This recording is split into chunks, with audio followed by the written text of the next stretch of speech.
Anderson heaving one down the sideline, and he's got Cass Allen over the top. Big side, down the sideline. Touchdown. His signature move and his signature performance. Allen, deep ball one more time. 58 yards this time. You're listening to the Bruin Bible. This is your host, Will Decker, bringing you UCLA football content all throughout the year for LA Football Network. What's up, Bruin Bible listeners? This is your host, Will Decker. Wanted to reach out and say thank you guys for all the listens, all the love. We see it on social media. We see it on YouTube. It has been sensational. And we want to encourage you guys, if you guys are enjoying the podcast and liking it, that you guys subscribe and like it, whether it's on YouTube on our UCLA LAFB channel or the Bruin Bible, to subscribe either through Spotify, Apple Podcasts, however you guys listen and react to it, because it's going to allow us to do much greater things in the future. We're creators. We want to be giving the best Bruins content to all of our UCLA listeners. And the only way we can do that is if we have a fan base that is locked in and helping us out. So we appreciate you guys. We love you guys. If you guys have been liking it, please help us out with a like and subscribe. Man, what is up, Bruin Bible listeners? We are officially Pac-12 after dark when it comes to recording a podcast. I've got work tomorrow, but somehow got roped into an 11 p.m. start time on this podcast. Will Decker, host of the Bruin Bible. To your right, my co-host, Mr. Madman, Jamal Madney, my friend, your favorite. Man, it's nice to come back off of a victory after these last two losses in the previous three games to tough opponents in Oregon State and Utah.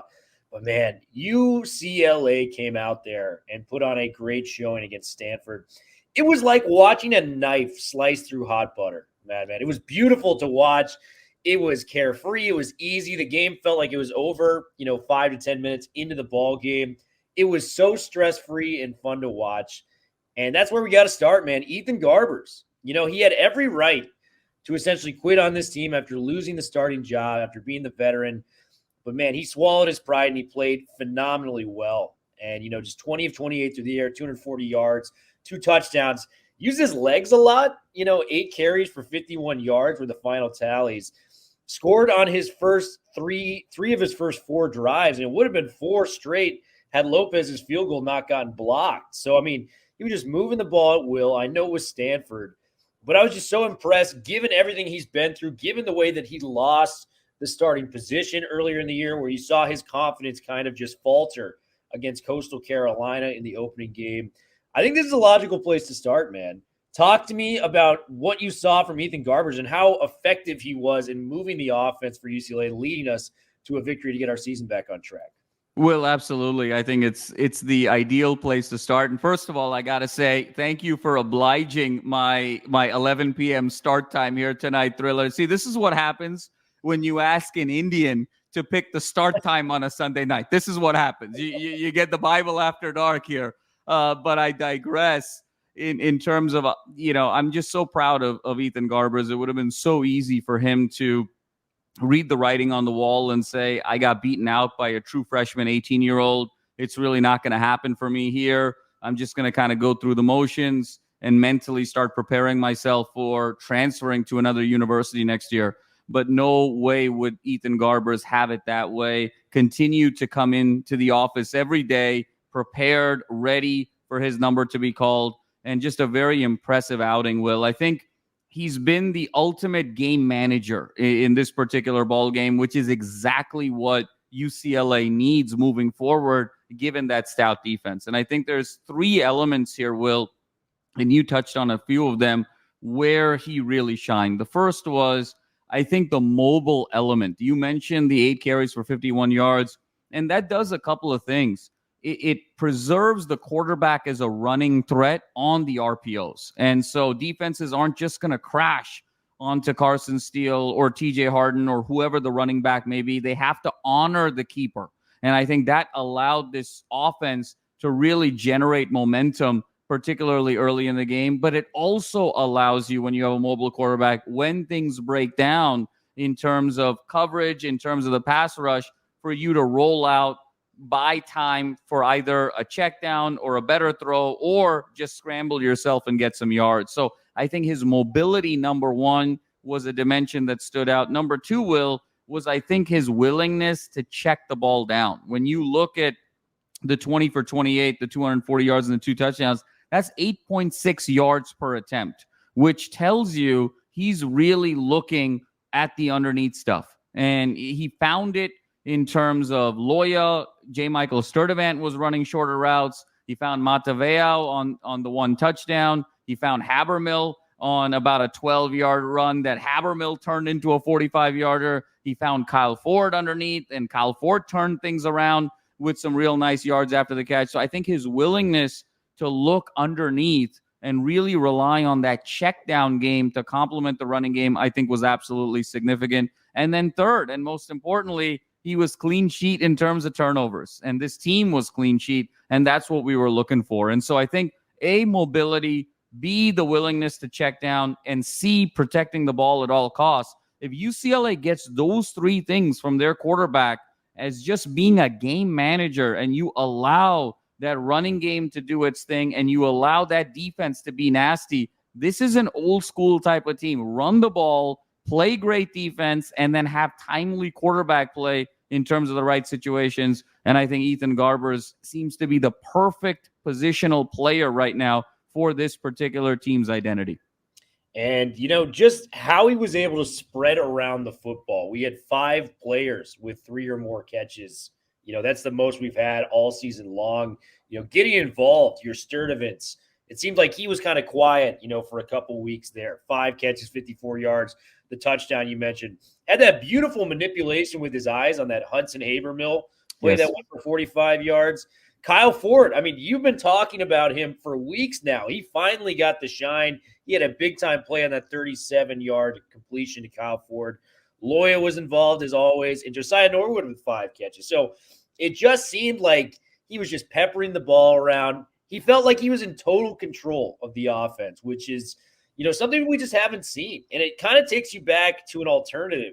What if he doesn't throw that pick 6 in the end zone, against Coastal Carolina on the second drive of the game, where first drive he moved the ball at will, touchdown, but you could just see it, man. Some people, they make a mistake and their confidence just evaporates. And that was the case in that game for Ethan Garbers. I think Garbers would actually give you a similar answer. What would have happened if that was the case? And, you touched on it, man, before I give it back to you. Garbers gave such a good answer, when Ben Bolch asked him in the article. He goes, I thought about quitting. I thought about doing all this, but, you never know what can happen, when you get your chance, and really made the most of his chance. I loved what I saw, but, to kind of, go back to the question I was referring to, what happens if Garbers, doesn't throw that pick in the end zone? Is UCLA an undefeated team right now? Oh, well, Will, it's a great question because you've got a seasoned quarterback, at the helm. I do think sometimes it's hard to play those what-if games because when you're on the road, you do need to make a play to be able to win some road games. And I think Garbers, while is such a seasoned quarterback and makes the right decisions, you wonder sometimes about that upside of being able to make some great plays on the road. I think it's a phenomenal question. To me, Will, I think the corollary to that question is this was a smooth game. He had no adversity. I think we're looking at a world where he's presumably going to be the starter against Colorado next week. What happens if and when he does throw an interception or makes a mistake? Does his confidence now, given the experience that he's been through of sitting on the bench, watching the team, understanding what they need from a leadership standpoint, understanding what they exactly need from the quarterback position, does he evolve and become more resilient moving forward, even to overcome those mistakes? And so I'm somewhat curious to see that, because obviously when the game is going well, it's very easy to get into a rhythm, to feel very positive, to continue to sort of use it as a domino effect to do even more things well. But what happens when you sort of make a mistake? Can you reset and be resilient and then just pick up right where you left off? I believe he can. I believe he's grown. And I think even if there's a glitch next week, potentially, I think he's going to be able to put it behind him. And now he's got a body of work with this particular team. And he's got the trust of this team's locker room, which he had even in the spring. There was obviously, we understood the type of leader he was, the type of respect he commanded in that huddle in the spring and in the fall. But now he's put some body of work together. He's got a win under his belt. And what I also loved, Will, on your last point, is how he was building rapport with multiple players. And the fact that it didn't feel like there was a true number one out there. You talked about the 5 different players with 3+ catches, but nobody had more than 54 yards receiving. So that's a very different feeling, right? Even as a receiver, when you're running routes and saying, hey, I have as good a chance as anybody else to get the ball on this particular play. This is an equal opportunity offense. And Garbers is really just going to look for the open man, make the simple play, make the correct play. So, Will, it's an incredible game of what if he were the quarterback this whole time. But I think we still have everything in front of us to be able to accomplish our goals. And I think we're going to have a better Ethan Garbers moving forward than we did at the start of this season. Yeah, and I went back and listened to some of our early podcasts before the season started. And just to say, I was on the Garbers train. Yes, you were. A lot of people were. And I know everyone wanted Dante, and Dante, it kind of played out exactly, how we were talking about it, where the freshman gets in and he makes those freshman mistakes, and you kind of want just the smooth sailing. He may not have the ceiling of some of the throws that Dante can make, but the guy just operates in a different way. And the thing that I was impressed with, and I don't want to, steer the listeners in a wrong way, Stanford does not, frankly, have a great defense. I think that's a factual statement after what we saw. But every time a play broke down, there was no panic. He made the right decision, and he got the ball out. No turnovers. That cannot be understated from what we've seen from Dante these past couple of weeks, where it clearly was in his head. The 3 opening drive turnovers on interceptions, the 3 pick sixes. Those are just plays that can't happen if you're trying to make a winning team. And, I love Dante. I'm excited for the Dante era. I don't want this to come off as anti-Dante. But for this team, to reach its ceiling, I think Ethan Garbers is the guy moving forward. I think we got to stick with Garbers as the quarterback for UCLA. Do you think he's got to be the quarterback moving forward for the rest of the year after that performance? Will, it's a great question, and I agree with you. And if you recall, this time last week, Will, when we were kind of breaking down the Oregon State game, it feels like a year ago, but it was only a week ago. And remember, I had mentioned to you that, hey, maybe could be an opportunity for Dante to sit, at least for this week, given just how physically and emotionally and mentally he looked battered at the end of that game. He's taken a beating at Utah, at Oregon State. There is an argument to be made to say, hey, listen, he went through the gauntlet, the tough games. Why don't you give him an easy game to sort of recover his confidence, and sort of allow him to kind of get back on this trajectory?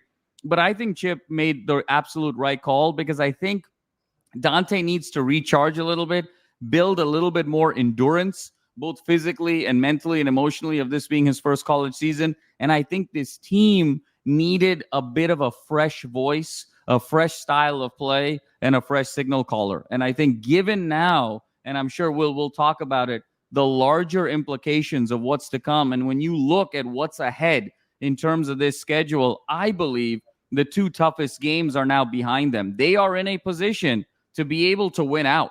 With that defense and that running game, all you're asking your quarterback to do is manage the game, manage time, score, situation, and not make mistakes, because this year is such an anomaly for UCLA football, where a punt is not a bad thing. The bad thing is the sudden change, the turnovers, the pick sixes, really compromising your defense. Garbers gives this team the best opportunity to win out moving forward. And then you're in a position where the future is just so bright with Dante Moore. So I completely agree with you. I think it's Garbers' team now into the foreseeable future, unless Chip is given a reason to make a change with evidence on the field. This has to be Garbers moving forward. I agree. I think Garbers has to be the guy moving forward. Doesn't mean Dante can't be the starter next year with more experience. No question. Maybe we work him in with more. He came in off the bench and showed some flashes. I think he was 4 of 5 through the air for 26 yards. Did some nice things at the quarterback spot. But let's talk about the run game. You mentioned the run game and the defense. Let's go right there. It was a certain running back's birthday on Saturday, turning 21 years old, Carson Steele. And I can't think of a better way for a running back to celebrate than 3 first-half touchdowns, 20 carries, 76 yards. Typical Carson Steele game, man, just a battering ram, 20 carries, 3.8 yards per carry. Not those long runs, but, man, he just bullies people. That 13-yard run, you may remember there was one linebacker in the way, and he just knocked him on his ass and went for 3 or 4 more yards. It was a beautiful sight for a football fan that loves it. I think this guy, could be a fullback in the NFL if he put his mind to it. There's a lot to like there with Carson Steele and the 3 touchdowns. He's becoming a fan favorite, and he's doing a lot of great things for UCLA. Talk to me about UCLA's tailback because he balled once again for UCLA. Will, he was absolutely terrific, just very solid with the 20 carries, and you mentioned the 76 yards, the 3 touchdowns, just methodical down the field. I think what was very telling for me, Will, is Chip's emphasis on identity in this game. Because by going to Garbers, and we talked about the game management element, he is picking an identity of who he wants for his quarterback, but he also doubled down in terms of identity for his running back. Because in a game like this, when you're a 17.5-point favorite, you ultimately win the game by 35 points. You've ultimately shut this team out in Stanford for the vast majority of the game. This would sort of be an ideal game to give maybe Carson Steele 9 or 10 carries, give TJ Harden maybe 12 or 15 carries, give Keegan Jones 10 to 12 carries, give Colson Yankoff 8 to 10 carries, give Anthony Atkins 6 to 8 carries, and really sort of pepper it around. Chip said, my workhorse is my workhorse. This is the 3rd straight game now for Carson Steele to cross 20 carries, Will, which is, I think, deeply significant. And I think message has been sent by Chip Kelly that my running game is going to be built around the power of Carson Steele. I've got a couple change of pace guys in Harden and Keegan Jones when I need it. But the bread and butter of this team is going to be Carson Steele running the ball and Ethan Garbers game managing my pass game and allowing my defense to shine. And Carson Steele is just such an ideal complement, Will, to this team this year because of his methodical approach to running the ball, his ability to stay physical. Let me ask you this, Will. When was the last time you saw Carson Steele go out of bounds this season? I mean, he is a guy, he's going to, sort of dig his heels in. He's going to cut it inside. He's an in-between the hash marks type of runner, inside runner. You're going to chew the clock. You're going to get a lot of plays in. You're going to control time of possession. And that's the running back that Chip Kelly really wants. He's perfect for this system. Does he have the explosiveness of a Zach Charbonnet? No. Does he have the breakaway speed of a Demetric Felton? No. But what he does have is a durability and an ability to absorb contact and always fall forward and always seem to be the individual that is infusing the punishment, not receiving it. And Carson Steele is not just becoming a crowd favorite. I think he is a crowd favorite, and I think he's the centerpiece of this offense. And I just love this team, Will. This is an ode to old school Big Ten football. This is Woody Hayes, Bo Schembechler, old school Joe Paterno type of Big Ten football here. And Carson Steele is just the leading man in this offense and doing such a phenomenal job. Yeah, I mean, we look like a Big Ten team, no doubt about it, across the board. The tough defense, the tough run game, everything else. I want to know if you agree with this theory that I have with Chip Kelly using Carson Steele as much as he is. Use Carson Steele, the majority of his carries traditionally come in the first half and maybe some in the late, early second half, if you will. I think he uses Carson Steele to wear out the defense because it takes like 3 or 4 guys to tackle this guy. He is just strong and tough. And by the end of it, you're bruised up. You're feeling it too, just as much as Carson Steele is taking on those hits. And then right when the defense kind of adjusts to kind of his slow, methodical 3 to 4 yards, he'll bring out a TJ Harden for that 22-yard touchdown run that he had.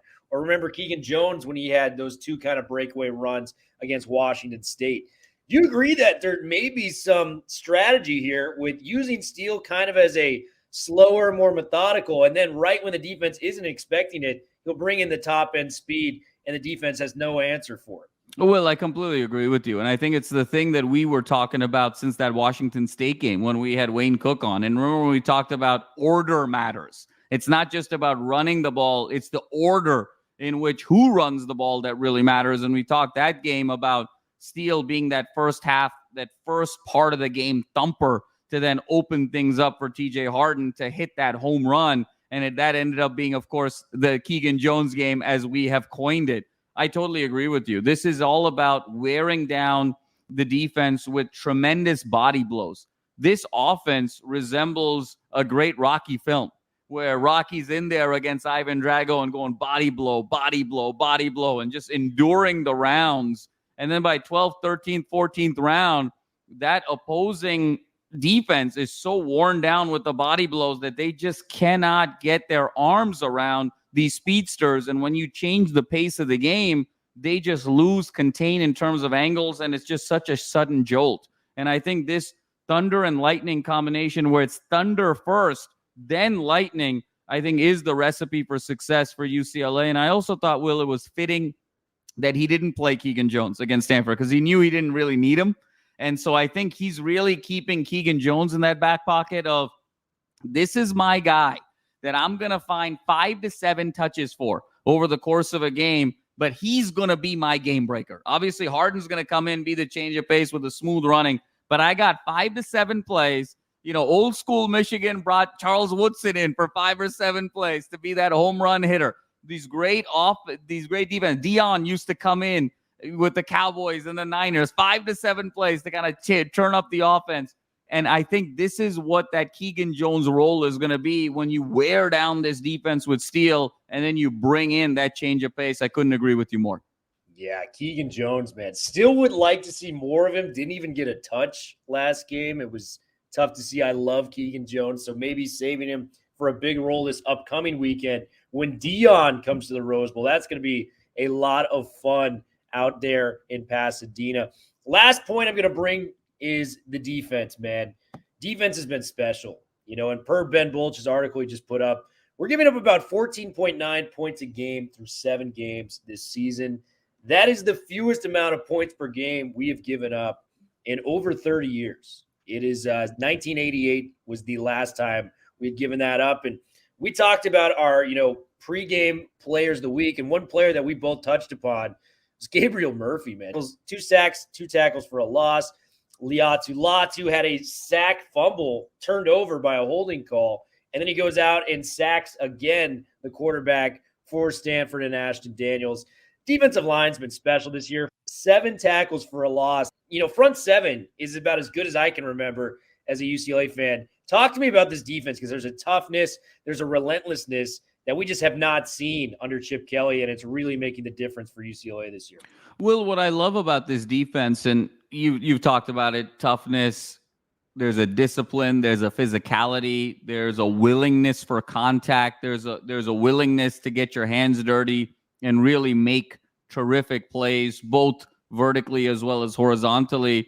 I think what I love about this team more than anything else defensively is they just don't take any plays off. Every play, especially with that front 7, is just relentless pressure and relentless containment. And I think DeAnton Lynn has just dialed up this defense so perfectly where they're just so focused play over play. You have everything that you need with that front 7, Will, when you talk about the pass rushing capabilities of Latu and the Murphy twins, when you talk about the athleticism and the ranginess of a Muasau and an Oladijo, when you talk about that interior toughness of a Toya and a Keanu Williams, you just have so much. And then you've got veteran leadership and sort of a do-it-all linebacker in Kane Madrana, who also played quite well against Stanford. And so what I saw was it would have been so easy for this team to be able to take a night off, knowing that they had kind of an inferior team coming in and knowing that their running game was really clicking. They were able to score early and often.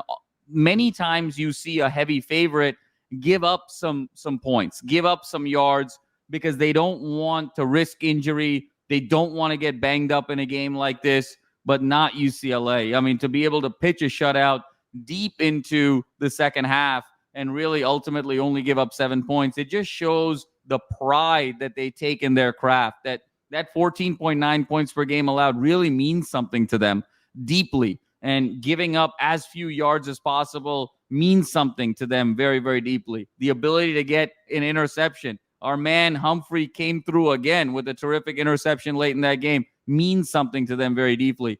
And when you have a defense that has now solidified themselves as the leaders of this team, where everything begins and ends with anchoring, knowing that you're not going to be able to give up that many points in any particular game, and you allow patience for your running game, and you allow patience for your game-managing quarterback, that identity and just having it so crystal clear is so paramount. And it all starts with this front seven, Will. There's been a few other front sevens that maybe were as talented, perhaps even slightly more talented when you think about kind of the Anthony Barr years, when you think with Kendricks, when you think Miles Jack, when you go back even 2006 with the likes of Brigham Harwell, Brian Price. There's some comparable front sevens there, and particularly front fours, but there was no defense in my lifetime that I recall is just so much in unison, has so much continuity, that plays off of one another so well and is so consistent. To me, this is the best defense that I have ever seen UCLA have in my lifetime, and we're going to ride this defense as long as they're willing to take us on the ride, and I believe it's going to be very far. I think it can be very far as well. I think we have probably 4 first-team All Pac-12 defenders, if you count Latu. I think we got to put Gabriel Murphy up there right now. Yes, we do. He's been outstanding. I've seen mock drafts where he's moved up to maybe the 3rd round in the NFL draft for what he's been able to do. I got Muwasa out there, kind of as the captain of the defense. And then the unsung hero got a blocked punt, Alex Johnson, this week. Alex Johnson has been outstanding. Leads the team interceptions, makes play after play each week. He's got to be on there as a defensive back. So there's 4 guys. You kind of alluded to with your answer, man. We're 5-2 as it stands. The Pac-12 has a lot of good teams playing other teams left. It can be very messy at the end of this. Do you think UCLA has a good chance of maybe running the table and giving themselves a chance when they go for the Pac-12 championship if they can? Because the games they have left are Colorado, Arizona. I mean, Arizona's going to be a dogfight. I don't want to say that. Arizona beat us last year. Their offense looked great. They nearly beat USC in the Coliseum a couple weeks ago. They're a talented team. After that, we got Arizona State, we got USC and Cal. So if we run the table, we win those 5 games, we go 10-2. Is there a chance we can do it? Washington still has to play Washington State. Oregon still has to play Oregon State. USC has to play Washington and Oregon. Who knows? A lot of good things can happen for UCLA if they just take care of what they can control. Well, I think you said it really well. There's a couple of tricky games here. With Colorado can be tricky at times, given Shedeur Sanders, a lot of explosive receivers. You alluded, a road trip to Tucson can always get a little bit dicey. Arizona's very much Jekyll and Hyde this year. And then obviously you got the Victory Bell game and then the game with Cal afterwards. To me, I believe this team is going to run the table. They are going to win their last 5 games. I think they're better than everybody else that they are going to play from here on out.